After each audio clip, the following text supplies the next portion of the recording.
and welcome to DNET, the Disability Network. I'm Bill McQueen. And I'm Ming Wong. The federal budget was released a few weeks ago. At the time, it was considered to be a fairly neutral budget. No major cuts, no major expenditures, a stay-the-course budget.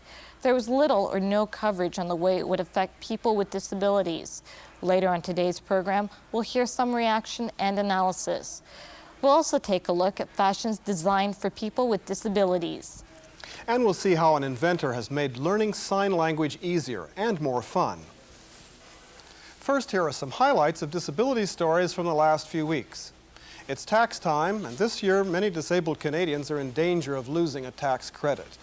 The federal government introduced the disability tax credit in the 1980s. Some taxpayers are now being asked to pay back money they've been refunded in recent years. We have two stories on the tightening of tax rules. The first is from Juanita Peters in St. John, New Brunswick. This is 54-year-old Kathleen Thibodeau. She has a curvature in her spine. Polio at the age of 4 left her with one leg 6 inches shorter than the other.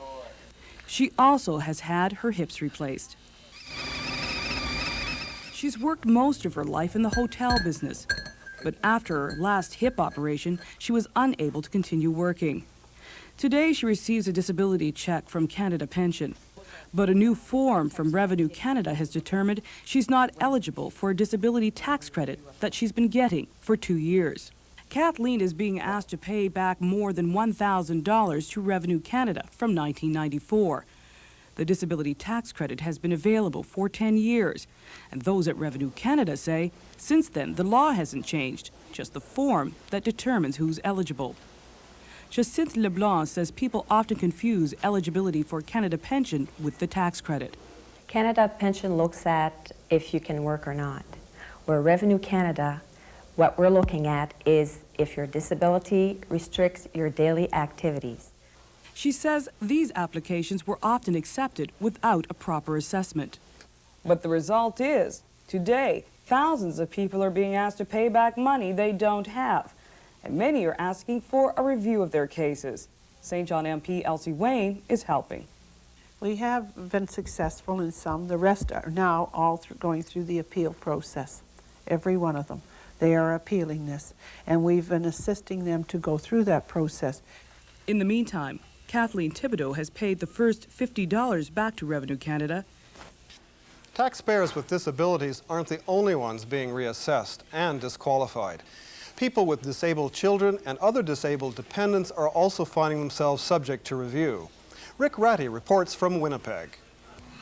It was shock and surprise that we felt as though we were being called liars, that we were maybe claiming this when we had no right to claim it.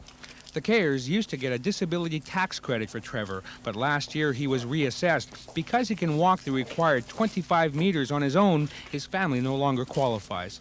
He's embarrassed when he falls. He doesn't want people helping him up. I see him struggling with stairs, not being able to get up off the kitchen chair. The Council for Canadians with Disabilities says it's been getting calls from across Canada, one from a paraplegic who had the tax credit taken away. The Council is not sure whether the new disability assessment is simply being misinterpreted or if another agenda exists. Part of it may be, and we suspect, that Revenue Canada is concerned with the number of claimants and wants to reduce it. And we're not sure that this is fair or appropriate treatment. Revenue Canada says it's trying to make the process simpler and weed out people who are unfairly making claims. And what we know in this particular credit is we have to do a better job at letting people know what it's there for, what its focus is, because as you know, it really is for Canadians with long-term impairments. As for the Cares, they were counting on the extra money to finish a wheelchair ramp down to the basement. They've appealed the ruling and Revenue Canada is currently reassessing their case. The Council of Canadians with Disabilities says Revenue Canada is applying the letter of the law rather than its spirit. That is, to help those who incur extra costs because of their disabilities. The Council recommends that anyone who's disqualified from the credit should appeal the decision. A comprehensive law meant to ensure equality rights for people with disabilities has been proclaimed in India. The landmark legislation sets out responsibilities in the areas of health, education, training, employment, transportation, and rehabilitation. The law requires the government to appoint a chief commissioner for disabled people. The commissioner will act as a watchdog for the rights of people with disabilities. Each of the country's 20 states must also appoint a commissioner. Most of the time, adopting a child is a joyous event, one that's long planned for and anticipated. But for a couple living in Peterborough, Ontario, it's become a process riddled with disappointment and frustration. Brenda Craig has the story. Popcorn. Yeah, let's go get some popcorn. Greg and Tracy Brown have bought a bigger house and started renovating. They're getting ready for the arrival of their second child. 4 years ago, they adopted Wesley, a Canadian baby boy with Down syndrome. 6 months ago, they adopted another baby from a Russian orphanage. But because 2-year-old Olga also has Down syndrome, Immigration Canada has warned the Browns their new daughter may never be allowed to come to Canada. It's happened to other families in Canada. They don't want Down syndrome people in the country. In January, the Canadian Embassy in Russia wrote to the Browns saying the child is, in the opinion of a medical officer, unlikely to be self-sufficient and employable in the open Canadian job market and is expected to place excessive demands on Canadian social services. Consequently, the child is inadmissible. Medical professionals look at the condition that the person has, if there appears to be some sort of condition, and the severity of the condition and the associated costs, what it would cost to provide those services in Canada. Whether baby Olga gets an entry visa is ultimately at Immigration Canada's discretion. And as Canada becomes more focused on the cost of health and social programs, its immigration department has become more restrictive than ever, according to lawyer Ron Poulton. Because you have Down syndrome, it means necessarily nothing. You have a family supporting you, you have a good education system, you may grow up and get a good paying job, like there are many people with Down syndrome I think you'll find that have. Are you happy? Rejecting Down syndrome immigrants also tells Canadian families their Down syndrome children aren't valued citizens, according to the Canadian Down Syndrome Society. The message that's being sent is a very negative one about people with Down syndrome, basically stereotyping everybody with Down syndrome as being somehow not fit for citizenship. The Browns have already spent $7,000 on legal fees. They've given the baby a new name, and they say they intend to do whatever it takes to give baby Ariel a new home in Canada. That's this week's roundup of disability stories. When we come back, how the latest federal budget will affect people with disabilities.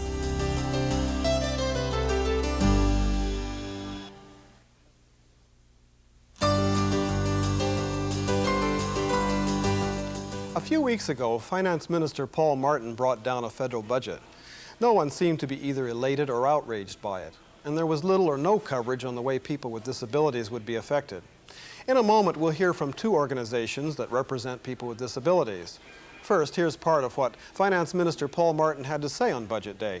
He was asked how he'd ensure that people with disabilities wouldn't be affected negatively by the transfer of more power to the provinces through the CHST, the Canadian Health and Social Transfer. It's pretty clear if you look to our the first two budgets and then the one today, that we are very conscious of the needs of people with disabilities. And in fact, I today went one step further in responding to the Committee for the Disabled to basically say we want to look at the whole section. Ing spoke with Laurie Beachell from the Council of Canadians with Disabilities and Marcia Ryu from the Rohr Institute. Marcia, let's start off with you. What kind of issues were addressed in this budget that affect people with disabilities? Well, there's several that are probably quite important. One is that the government did put a floor on the CHST, which means that the government does have some capacity to, in fact, enforce some form of national standards. That's important for people with disabilities because much of the income for disability comes, in fact, from federal provincial cost transfer programs. In addition to that, the government did, Mr. Martin did introduce the notion that he would put in place a review of tax policy specifically related to disability, which is probably the most important direct impact of the budget statement that he made. In addition to that, the amount of money that people can give to charitable donations was increased, which may be important. And finally, he has in the budget a increase in the amount of benefit that is paid for what they call at-home infirm adults. Laurie, how is this going to affect people with disabilities, these issues? Well, I think the effect we don't know yet. This is a budget that basically puts us in a wait-and-see position. The tax review, as it affects people with disabilities, may be quite a positive initiative, and we're pleased to see it, in that there have been problems with the current tax credit, and we are hoping for a better benefit under coming out of this review. The majority of people with disabilities in this country don't have jobs, so how will a tax review help them? Well, true. It will only help those that have a taxable income, or it may help families who have a child with a disability. Whether we can make the tax system under this review truly offset additional costs of disability that a number of people face is going to be the central question. Marcia, what's your view on this? If it's a much broader review, which really reviews the income policy for people with disabilities, so it doesn't just look at tax deductions, which would only help people who are employed, but looks at tax credits as they exist now, and more importantly, looks at refundable tax credits, it could help a substantially greater number of people. Okay, let's move on and talk about the CHST. First of all, could you explain to me what that is and how that's going to affect people with disabilities in this country? Well, the CHST is what they call the Canada Health and Social Transfer. It's a new lump sum payment that will be made from the federal government to the provinces to cover medical care, or what we have under the Canada Health Act now. It will cover post-secondary education, and it will cover welfare. Those are really important, particularly the welfare payments to people with disability. Those have previously been under a program called CAP, or Canada Assistance Plan, or welfare. So this is a very important shift. That money, because it's transferred in a lump sum, there are no conditions attached to how that money will be distributed as there were previously. The only conditions, the only standards which are now attached to it are in fact the standards of the Canada Health Act. Laurie, why is it important to have national standards? Well, it's truly important for all Canadians that there be national standards, and for Canadians with disabilities, so that there is portability, so that people feel free to travel across this country, so that the services can be comparable across this country. I think it's also essential to guarantee some minimum standards of service delivery. Otherwise, we're going to have provinces basically rushing to the bottom. And by that I mean wanting to offer minimum level of service so that the neighbors in the province next door don't move in. Now, is narrowing the definition of disability part of that process? It may be part of that process, in that we seem to be on a number of programs looking at targeted programming. And for people with disabilities, what we've said time and time again is we want to be part of the mainstream. We want access to generic programs. We don't want to be separated out and treated differently. I hear a lot of people saying, you know, there's so many cheats in the system and we've got to crack down on these fake disabled people. So what's wrong with moving in that direction? Well, I don't think there are a lot of cheats in the system. I don't think people fake disability. I think that there may be people who think that disability belongs in the private sector. In other words, it's up to the families and it's up to individuals to look after themselves if they have disability, rather than recognizing that this in fact is a public responsibility. What are the solutions? What should disability groups be doing and what should individuals be doing? I think disability groups and all Canadians should be really arguing and fighting to ensure that the review of tax policy and income policy for people with disabilities is the broadest possible review we can have, that we recognize and take on the public responsibility for disability, and we continue to ensure that provincial governments in the CHST and in their design of CHST policy ensure that people with disabilities are fully covered and can live in their communities with their fellow citizens. Laurie? I'd just say to people with disability, make sure your elected officials, be they municipal, provincial, or federal, know that you're there, know what your concerns are, and that they are taking those into account when they are making policy decisions. And I would encourage people to work together with community organizations that are concerned with people with disability so that we have some strength in numbers as well going forward. Well, I'd like to thank both of you for joining us today. Thank you. Thanks a lot, Ing. When we return, making a new kind of fashion statement.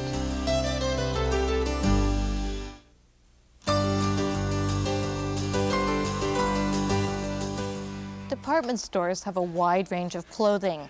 People with disabilities can usually find what they want, but buying clothes off the rack may not work all the time.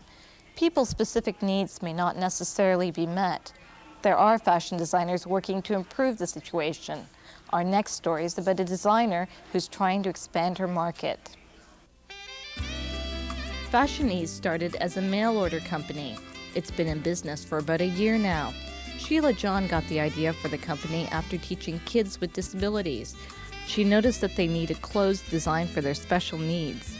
It's for those who have the potential to dress themselves but can't do it with the regular designs. They just need that little bit extra consideration in the designing, in the way the garment closes, in the way the garment is put on and taken off. The clothes aren't different from those found in department stores. Fashionese clothing is made to be more accessible for people with disabilities. This is called the Big Shirt. That's the name for this design. And it's called the Big Shirt because it's more roomy. There's a little more ease involved in it. There is a pleat here which allows more fullness in the body of it, because persons who are seated in a wheelchair and who can dress themselves, they usually need some more room as they're getting into the garment. Sheila started her business by designing a line of clothing, creating a catalog in order to reach prospective customers. She's gotten positive response to her fashions. I think Fashionese is as good as clothes I get from other department stores. I may decide to become flashy and get a lot more outfits like this. Jean Morrow is one of Sheila's customers. She found out about Fashionese through a friend. She gets her clothes from department stores, but the designs don't always meet her needs. The problem with clothes off the rack is most of the time they have pockets, which I find a nuisance. Very often they are not long enough in the leg, and when you're sitting a lot, the knees get a little bit bent, and I have slacks that I call my fuds, because when I sit down, they come up to my knee. Now Jean has another option. She can get custom-made clothing when she wants it. Sheila's given a lot of thought to the needs of somebody who is disabled, whereas the manufacturers, they're catering to the general public. They're not taking into consideration some special needs. Now Sheila wants to expand her business. She's tried to get her clothes on department store racks, but she's been having a hard time convincing store managers to carry her line. I think they feel the market is too small, that it's probably not as lucrative as choosing an item that appeals to the mass market. For example, I had approached the Home Shopping Network to put a particular item, a down-filled winter jacket that's specially designed for wheelchair users, on the program, and they declined. They said they're only interested in things that have a mass appeal. I would suggest it's a lot more than some of the manufacturers think it is. Because when you talk about disabled, you're not talking just about people who are physically disabled through congenital reasons or accidents or anything like that. You're also talking about the elderly, people with arthritis, and so consequently, I think the market is a lot bigger than some of the manufacturers think it is. Sheila's doing everything to reach her market, redesigning her catalog, organizing more fashion shows, and working with an agency for models with disabilities. It's all hard work, but she thinks it's all worth it. Persons who thought that they can't find things out there and now realize that, hey, there are garments that were designed with me in mind, and they look pretty, they are trendy, I can get into them, they are affordable, and they get really excited, and I feel good about that. Sheila John wants to expand her line to include clothing for larger-sized women. She also hopes to open her own store in the Metro Toronto area within the next few years. As we mentioned earlier, there are a number of businesses across the country that design adapted clothing. More information may be available from your local disability organization. When we come back, making the next move in sign language education.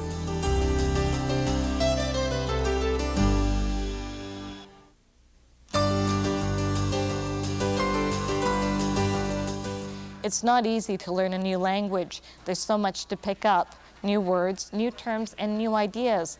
Becoming fluent takes a lot of practice. For those learning American Sign Language, it's no different. Now, a Toronto man has made it easier. He's developed a way for people to learn ASL and have fun at the same time. CBC reporter Mike Wise tells us how. Okay, this is the game. Michael McCoy is producing Sign It right out of his living room. It's a game based on some old flashcards he created when he was first learning American Sign Language. 3 years ago, doctors told him he was losing his hearing, that he'd be deaf in less than a decade. The game is helping himself and others remember the signs. You can learn a lot of signs in 1 week, but if you don't put them to practical use, you're going to forget them, you're going to forget how to do them. My game, what it does is it's a constant refresher. The game is played like charades, but no knowledge of sign language is required. Pick up a card. Okay.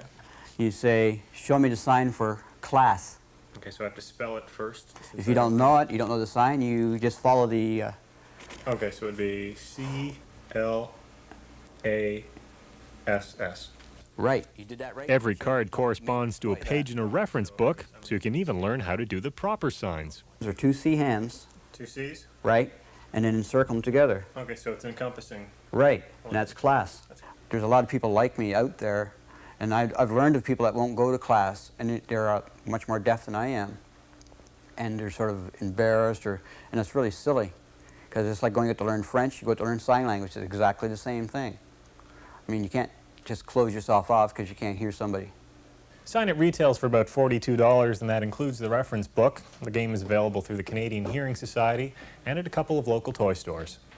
Mike Wise, CBC News, East York. That's our show for this week. Remember, we'd like to hear from you. Write to us with your comments and story ideas. I'm Ming Wong. And I'm Bill McQueen. See you again next week. You can write to us at Disability Network, CBC, Box 500, Station A, Toronto, M5W 1E6. This program is brought to you in part by the Canadian Association of Independent Living Centres, promoting and supporting the development of independent living resource centres across Canada.